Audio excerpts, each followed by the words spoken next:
PML नेता शहबाज शरीफ को पाकिस्तान का नया प्रधानमंत्री चुन लिया गया है। 336 सीटों वाली नेशनल असेंबली में उनको 201 वोट मिले। इस तरह से वे दूसरी बार पाकिस्तान की गद्दी संभालने जा रहे हैं, लेकिन उनकी राह आसान नहीं होने जा रही। पाकिस्तान गहरे आर्थिक संकट के दौर से गुजर रहा है। मुद्रास्फीति 25 से 30% तक हो गया है। जनता महंगाई से त्राही त्राही कर रही है। आतंकवाद की भी चुनौती गहरी है और इन सब के बीच एक मजबूत विपक्ष शहबाज शरीफ के सामने है। पीटीआई के समर्थन वाले सुन्नी इत्तेहाद काउंसिल के पीएम उम्मीदवार उमर अयूब को नेशनल असेंबली में महज 92 वोट मिले और वे हार गए, लेकिन विपक्ष शहबाज शरीफ को चौतरफा घेरने में कसर नहीं छोड़ेगा। इमरान खान के जेल में रहते हुए भी जिस तरह से पीटीआई ने बड़ी कामयाबी हासिल की, उससे पाकिस्तान में उनकी लोकप्रियता का अंदाज़ा लगाया जा सकता है। पीटीआई ने चुनाव में धांधली के भी आरोप लगाए और ये भी कहा जा रहा है कि अगर धांधली नहीं होती तो इमरान खान की पार्टी की सरकार बनती। कहा यह भी जा रहा है कि जनमत का गला घोंटकर ये सरकार बनाई गई है। पाकिस्तान के आर्थिक और राजनीतिक पहलुओं पर हमारे साथ बात करने के लिए इस्लामाबाद से जुड़ रहे हैं आबिद सुलेरी, जो कि सस्टेनेबल डेवलपमेंट पॉलिसी इंस्टीट्यूट के एग्जीक्यूटिव डायरेक्टर हैं और ये इमरान खान सरकार के समय आर्थिक सलाहकारों में भी एक रहे। आपका बहुत बहुत खैर मकदम है आबिद भाई कि आपने हमसे राब्ता करना मुनासिब समझा। सबसे बड़ी बात तो यही है कि जो शहबाज शरीफ साहब की जो डगर है, जो रास्ता है, वो काफ़ी मुश्किल है। आपका क्या कहना है?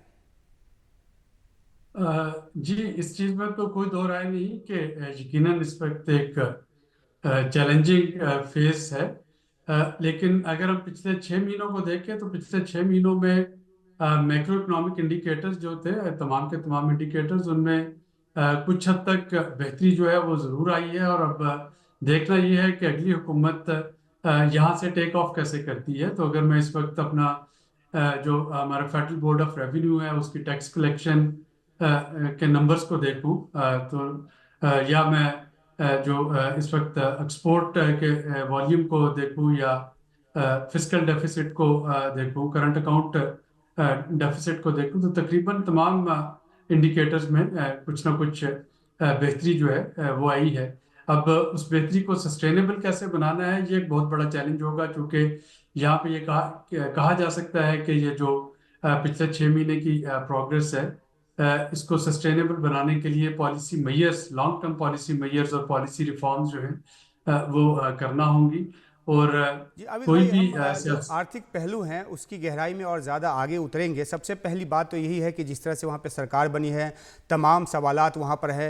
ये भी कहा जा रहा है कि किस तरीके से पर्दे के पीछे खेल हुआ, और नहीं तो शायद ये जो जिस तरह से जीत मिली है और एक मिलीजुली सरकार बनी है, वो शायद मुश्किल होती। तो जो सरकार की विश्वसनीयता की जो बात है वो सबसे अव्वल है। तो ऐसे में आप किस तरह से देखते हैं कि जनता किस रूप से इस सरकार को ले रही है? क्योंकि वहाँ पर बहुत इस बात को लेकर हंगामा भी हुआ है और बहुत तरह के प्रदर्शन भी हुए हैं। देखिए, जनता के लिए मेरा ख्याल है जो चीज़ इम्पोर्टेंट है और होनी चाहिए, वो इस वक्त है इन्फ्लेशन।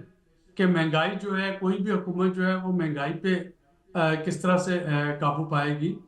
यकीनन डेमोक्रेसी जो है और डेमोक्रेटिक वैल्यूज़, उनको अपहोल्ड करना वो हर देश का, हर हुकूमत का वो ड्यूटी है और उसको करना चाहिए, जिसके लिए फोरम जो है वो मौजूद है। और जाहिर है कि पॉलिटिकल पार्टीज उन रेलेवेंट फोरम्स पे ऑलरेडी वो राब्ता कर रही हैं। जनता को इस वक्त अगर वो साथ लेके चलना होगा, तो हुकूमत के लिए जो सबसे बड़ा चैलेंज है वो है कि महंगाई पे कैसे काबू पाना है। और अगर महंगाई पे काबू पा लिया जाता है, हुकूमत इन्फ्लेशन को कंट्रोल कर लेती है, तो काफ़ी सारे हुकूमत के जो रास्ते हैं वो आसान हो रहे होंगे। जी, हैविंग सेड ये इट, ये कोई इधर आर सिचुएशन नहीं है। जाहिर है कि डेमोक्रेसी को अपहोल्ड करना भी इम्पोर्टेंट है। पाकिस्तान के जो मुआशी चैलेंजेस हैं, इन्फ्लेशन है, उसको संभालना भी इम्पोर्टेंट है। और इन दोनों में इधर आर की गुंजाइश नहीं है, दोनों साथ साथ करने होंगे। सुलेही साहब, क्योंकि शहबाज शरीफ जब इमरान खान गद्दी से हटाए गए अविश्वास प्रस्ताव के जरिए, उसके बाद शहबाज शरीफ ही प्रधानमंत्री बने, उसके बाद केयर टेकर गवर्नमेंट भी आई, तो अब जो उनको विरासत में जो स्थिति मिली है, चाहे वो आर्थिक हो या जो भी वहाँ पर चुनौतियाँ हैं पाकिस्तान में, वो खुद 2 साल पहले रूल कर चुके। तो ऐसा भी नहीं है कि किसी और को वो कह सकें कि उनको विरासत में उनको जो कठिनाइयाँ मिली हैं वो किसी और सरकार की है। और उन 2 सालों में भी बहुत कुछ ज़्यादा बदलाव होता नज़र नहीं आया, और ये भी एक बड़ा मुद्दा रहा पाकिस्तान चुनाव में। तो अब आप कैसे समझते हैं कि जिन पॉलिसीज़ को लेकर वो पहले चल रहे थे, अब उसमें कोई तब्दीली होगी और तब्दीली नहीं होगी, या किस तरह से वो पॉलिसी को उनको सुधार करने की ज़रूरत है, ताकि जनता को, जो आपने अभी कहा महंगाई की मार से जनता झेल रही है, तो कैसे जनता को राहत मिलेगी? देखिए, पाकिस्तान के लिए इस वक्त जो फॉरमोस्ट जो इम्पोर्टेंट चीज़ है नई हुकूमत के लिए, वो तो ये है कि आईएमएफ के अगले प्रोग्राम को निगोशिएट करना, ताकि एक जो इकोनॉमिक स्टेबिलिटी जो पिछले 6-7 महीनों में देखने में नज़र आ रही है, और जो करेंसी का एक्सचेंज रेट जो है वो एक स्टेबल है, उसको मेंटेन रखा जा सके। तो अगर, लेकिन जब हम आईएमएफ प्रोग्राम में जाएंगे तो जाहिर है कि उसके जो अपनी कमिटमेंट्स होंगी वो पेनफुल होंगी, स्पेशली जिसमें एनर्जी टैरिफ शामिल है, जिसमें जो है टैक्स बेस को बढ़ाने की बात की जा रही है, जिसमें जो जीएसटी जो है उसमें एग्जम्पशन और सारे जो वेवर्स हैं उनको खत्म करने की बात की जा रही जी, है। तो उनका मैं इस एक सवाल अपना पे आने ही वाला था, क्योंकि आईएमएफ ने जिस तरह की शर्तें रखी है, जिसमें सब्सिडी खत्म करने की बात है, जिसकी वजह से पाकिस्तान में बिजली की कीमत तक भी काफ़ी बढ़ गई है, तो आईएमएफ जो है अपनी जो मदद है वो जारी रखेगा, तो उसके लिए कठिन नीति पर चलना पड़ेगा कि जो कि जनता को पसंद ना आए, क्योंकि सब्सिडी खत्म किया गया है काफ़ी हद तक, तो वो तो जनता के हित में नहीं है। देखिए, आईएमएफ ये के प्रोग्राम पे अमल करते हुए आपको नई हुकूमत को लोअर और लोअर मिडिल इनकम जो सेगमेंट है उसको प्रोटेक्ट करना होगा। आईएमएफ टारगेटेड सब्सिडीज देने से मना नहीं कर रहा, आईएमएफ जनरल सब्सिडीज देने से मना कर रहा है। तो पाकिस्तान के पास एक बड़ा ह्यूज डेटाबेस है बेनजीर इनकम सपोर्ट प्रोग्राम का, तमाम पाकिस्तान की उस पर जो वेल बीइंग है वो रैंक की गई है, उस पर थ्रेशोल्ड कोई भी लगा के तो पाकिस्तान को टारगेटेड सब्सिडीज देना होगी। दूसरा जो फॉरेन हुकूमत को करना होगा, अगर आपका रेवेन्यू नहीं इनका बढ़ता तो फिर अपने एक्सपेंसेस कम करने होंगे। और अगर जो ब्लैक होल है इकोनॉमी में, जिसमें कि जो खसारे पे चलने वाली, लॉस पे चलने वाले पब्लिक सेक्टर एंटरप्राइजेस भी हैं, जिसपे गवर्नमेंट के बाकी नॉन डेवलपमेंटल एक्सपेंडिचर भी हैं, तो उनको अगर कर्टेल किया जाता है तो जाहिर है कि अगेन वहां से कुछ मिलता है जो कि फिर जनता को रिलीफ देने के लिए इस्तेमाल किया जा सकता है।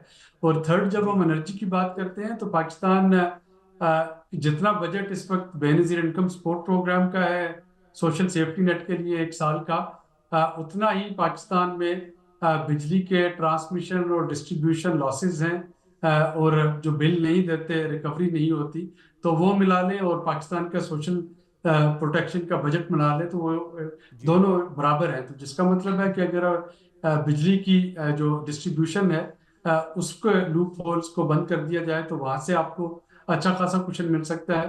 तो मुश्किल जरूर है, लेकिन गवर्नमेंट अगर चाहे पॉलिसी रिफॉर्म्स जो है वो उनको इम्प्लीमेंट करना शुरू कर दे तो मेरा ख्याल है कि इसमें से बहुत सी चीजें जो है वो ठीक हो सकती हैं। आपने लेकिन सही कहा जाहिर है कि कि इसके गवर्नमेंट लिए अगर अगर चाहे तो बहुत सारी चीज़ें ठीक हो सकती हैं, लेकिन जो आर्थिक जो नीतियों की जो प्लानिंग है वो अपनी जगह, जो आपने टीएनडी लॉसेस की बात की उसको ठीक करने की बात है वो अपनी जगह, लेकिन जब हम बात करते हैं एक सहयोगी पार्टी पीपीपी की, तो वो मुद्दा आधारित समर्थन दे रही है, इशू बेस्ड जो समर्थन है वो देने की बात उसने की है, जबकि पिछली सरकार में वो शामिल थी। तो आखिरकार क्या ऐसा देखा पाकिस्तान पीपल्स पार्टी ने कि इस बार वो सरकार में शामिल नहीं हो रही, पिछली बार सरकार में शामिल थी? तो क्या आपको लगता है कि शहबाज शरीफ जब बेहतर परफॉर्मेंस देंगे तब पीपीपी समर्थन वापस खींच सकती है, या जब खराब प्रदर्शन करेंगे तब वापस खींचेगी? मैं इसलिए पूछ रहा हूं, थोड़ा सा तंज है इसमें कि है तो राइवल पार्टी ना पीपीपी, तो वो तो नहीं चाहेगी कि शहबाज शरीफ इतना बढ़िया करें कि कल को जो प्रोस्पेक्ट एक बनता है, एक हो सकता है कि बहुत जल्दी दूसरा चुनाव भी हो, जो कि बात कही जा रही है, ये सरकार बहुत लंबी ना चलेगी। तो ऐसे में आपको क्या लगता है कि पीपीपी जैसी पार्टी का सरकार में शामिल ना होना अपने आप में एक बड़ी चुनौती है शहबाज शरीफ के लिए? देखिए, एक तो ये पॉइंट ऑफ व्यू है जो कि आपने भी एक्सप्लेन किया, उसका एक दूसरा व्यू पॉइंट भी है इसको, कि वो ये है कि Peoples Party being the second largest जो पार्टी है अवान में, उसने एक फ्री हैंड दिया है पीएमएलएन को कि पीएमएलएन अपनी पॉलिसीज चला ले, ताकि कल को कोई ना कोई रिस्पॉन्सिबिलिटी तो ले उन पॉलिसीज की। अगर कोलिशन गवर्नमेंट में हमेशा यही होता है कि जो जो टफ डिसीजन होते हैं वो इसलिए नहीं लिए जा सकते कि जो कोलिशन पार्टनर्स थे उन्होंने साथ नहीं दिया, लिहाजा कंप्रोमाइज करना पड़ा। तो मैं उसको इस तरह से देख रहा हूँ कि पीपल्स पार्टी ने गालिबन पीएमएलएन को एक जो है फ्री हैंड दिया है कि जो भी उनका मैनिफेस्टो है, जिन चीज़ों पे भी वो इम्प्लीमेंट करना चाहते हैं उनको इम्प्लीमेंट कर लें। और अगर अच्छा रिजल्ट आता है तो जाहिर है वो पाकिस्तान के लिए अच्छा है, अगर अच्छा रिजल्ट नहीं आता तो पॉलिटिक्स में रहते हुए जाहिर है कि पीपल्स पार्टी हो या कोई भी और पार्टी हो वो क्रिटिसाइज करेगी इस परफॉर्मेंस को। लेकिन एक कम से आखिरी कम सवाल शहबाज आपसे शरीफ कि गवर्नमेंट ये नहीं कह जो सकेगी कि उनको काम करने का मौका नहीं दिया गया।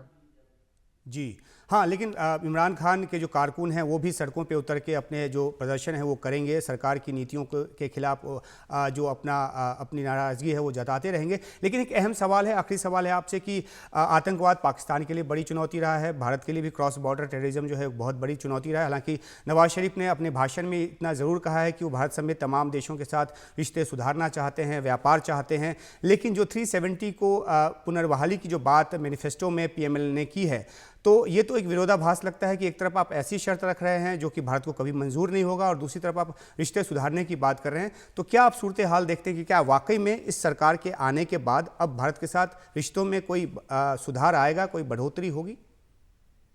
देखिए, इस वक्त जो गवर्नमेंट की ऑफिशियल पॉलिसी क्या होगी शहबाज शरीफ की आर्टिकल 370 को लेके और रिलेशनशिप बेहतर करने पे, ये तो एक आध दिन में कैबिनेट बन जाती है, तो उनकी जो फॉरेन मिनिस्टर होंगे वो ज्यादा बेहतर इस पे बात कर सकेंगे। लेकिन इस बात में तो कोई दो राय नहीं कि बहुत से चैलेंजेस ऐसे हैं जिसपे पूरे रीजन को मिलकर काम करना है।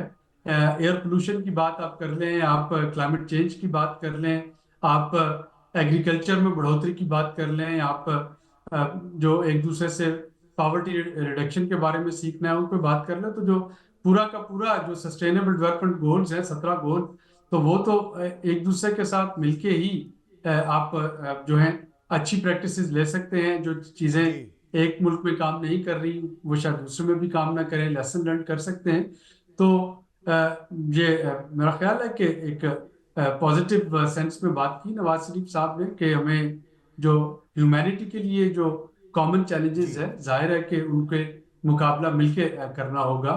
जो जी बाकी पाकिस्तान और इंडिया के दरमियान लॉन्ग स्टैंडिंग इश्यूज हैं, इंक्लूडिंग कश्मीर का इशू और आर्टिकल 370 का इशू, तो पाकिस्तान का हमेशा से उस पर स्टैंड रहा है कि हमारे पास एक थर्ड फोरम मौजूद है जी यूनाइटेड नेशन की शक्ल में, जो भी उसकी रेजोल्यूशंस हैं उनके मुताबिक उस पर बात होनी चाहिए।